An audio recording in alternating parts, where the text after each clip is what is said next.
Altalena di emozioni all'Arena di Monza tra Saugella e il Bisonte Firenze. A spuntarla alla fine sono le Brianzole che si impongono 3-1 al termine di una gara con diversi capovolgimenti di fronte.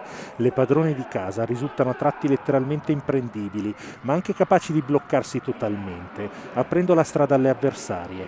Firenze è stordita in avvio, ma si riprende e gioca una partita generosa in difesa, soprattutto con Van Gestel, giocando alla pari finché Nuakalor negli ultimi due set non cala.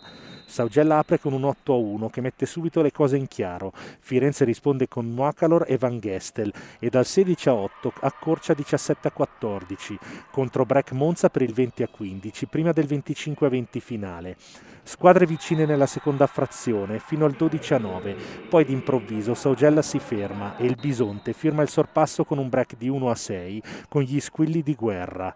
Squadre a braccetto, ma dal 17-19 quattro attacchi di Nuakalor valgono il 22-25 e l'1 pari. Le Brianzole partono forte nel terzo, volando 10-4, ma la risposta delle toscane non arriva per il calo di Nuakalor che subisce tre muri e commette un errore diretto. Herman imperversa con 4 attacchi e 3 muri e Monza vola chiudendo 25-15. Minifuga Firenze 2-5 in avvio di quarta frazione, ma una super Ortman con 8 punti nel set propizia la rimonta dal 6-8 al 17-9. Sembra finita ma non lo è, perché si spegne ancora la luce nella squadra di Gaspari.